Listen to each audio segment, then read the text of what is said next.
Kristen, it's really lovely to have you here today. Thanks Welcome. for having me. We met last year at COP27 Yes. in Sharm el-Sheikh. That feels like a minute ago, not 12 months ago.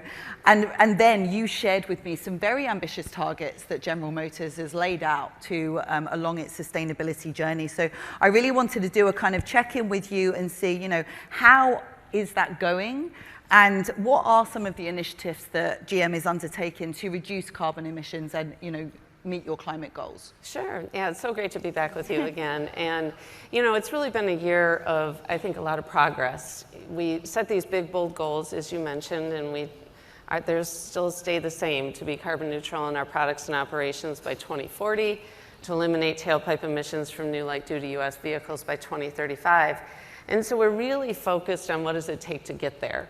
And so there's so much happening in the space of our supply base, really increasing the partnerships with them on their own sustainability journeys and decarbonization efforts.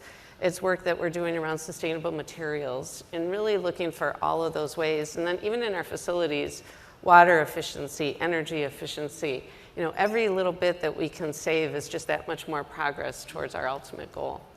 Energy conservation and adopting renewable energy is obviously going to be critical in the decarbonisation of your industry. What are you doing there? What can you kind of share with us, the different initiatives and efforts that are being taken in that area specifically? Sure, yeah, and renewable energy is one of our most, proudest accomplishments, I think, of what we've done so far. We talk a lot about this transition to all electric vehicles in the future, and that takes everybody. It takes infrastructure, it takes education. So a lot has to happen for that to be successful. So we really want to make sure we focus not only on that, but on what we can do ourselves. And renewable energy and energy efficiency is a great example. So we had originally set a goal around renewable energy to be 100% renewable in our operations by 2050. We've actually significantly accelerated that, and we have everything in place we need to be 100% renewable in the US by 2025.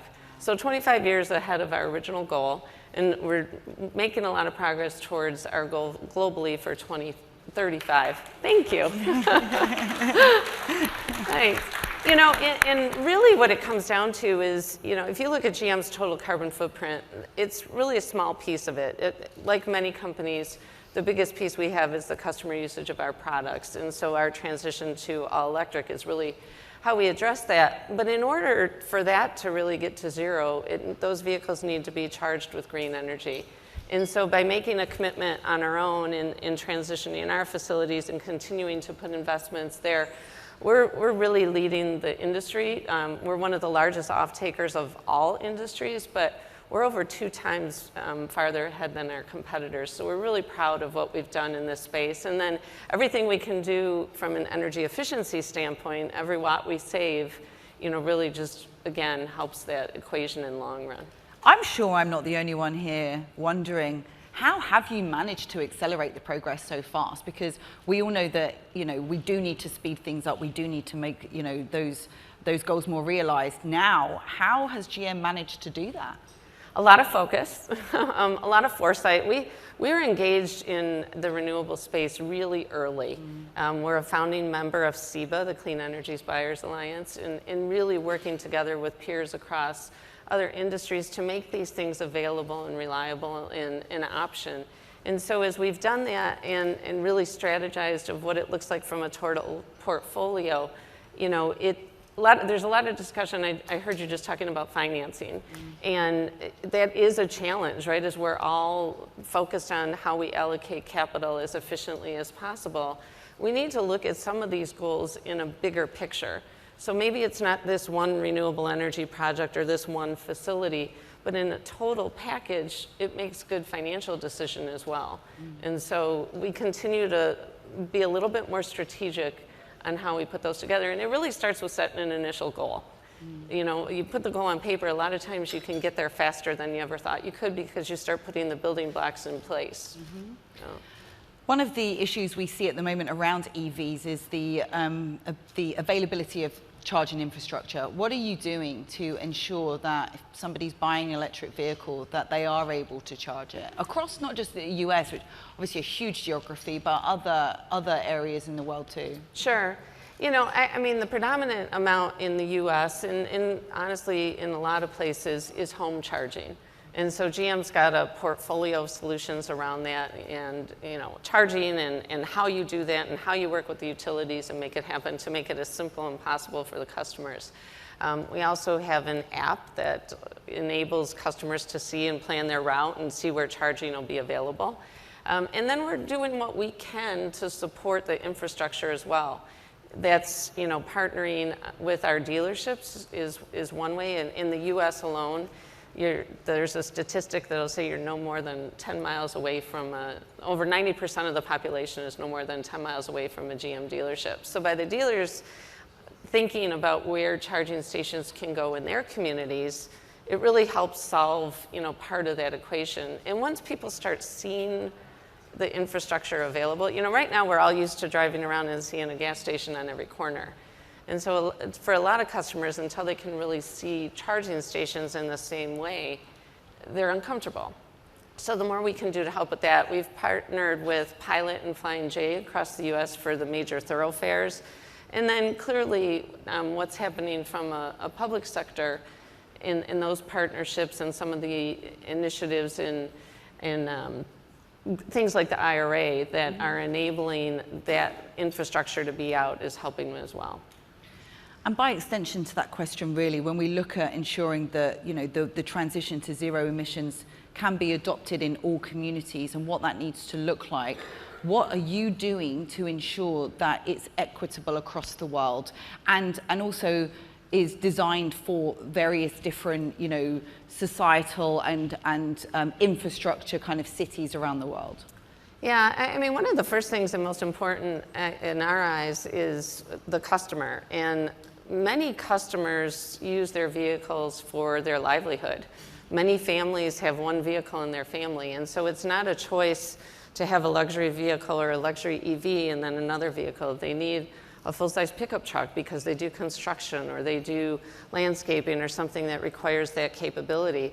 Or maybe they have, you know, the biggest segment in the US is kind of the family-sized SUV, like the Blazer and the Equinox that we just introduced, the EVs. And so part of that is really making sure that there's an option for everybody and you can find something that fits the needs of your individual use. And then obviously infrastructure and availability of charging. You know, we still support our climate fund, which is helping to solve some of those challenges across the, you know, the various areas of when is charging available, is it available for everybody, et cetera.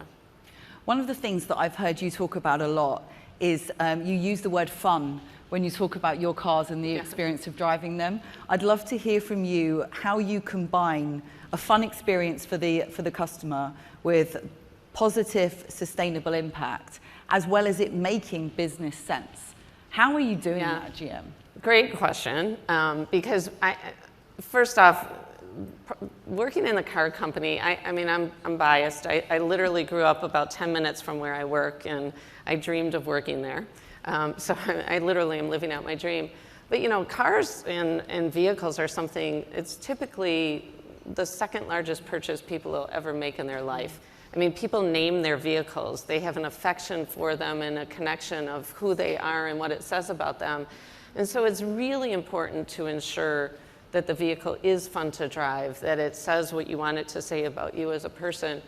And so first and foremost is always going to be the product and having it have the same capability and same features and more than a nice vehicle has. But then to maybe elaborate a little bit on the question is how we drive that throughout the company. Mm-hmm. And so I look at my job as making sure that we're building sustainability into everything we do. And so that starts, you know, in some of the things we've already talked about, whether it be the transition of our products, the transition of our facilities, but it's bigger, it's working with marketing, it's working with, you know, our communications team on how we're telling the story and educating customers. It's working with creative design to put in sustainable materials and then pulling those materials back into the product engineering stage and really thinking at the very beginning of what does it take to make this product more sustainable. So it's really integrating it into our business strategy, our corporate strategy and our sustainability strategy have to be tied together. And lastly, when we spoke last year at COP27, I asked you if you were optimistic about the future. I'd love to know, seeing you a year later, what are your opinions on that and why? Yeah, I'm always an optimist. But in this space, I think what we're seeing is even with the challenges that exist and that we see, whether it be supply chain or other issues, we're still making progress and we're still committed. You know, it's the right thing to do for both, you know, the climate, the environment, et cetera, but it's the right thing to do for the business. And seeing that commitment across the company and with public and private sectors coming together, it's hard not to be optimistic. Thank you, Kristen. It's always a pleasure to speak to you. you. We never have enough time. But Kristen Siemen, Chief Sustainability Officer at General Motors, thank you. Thank you.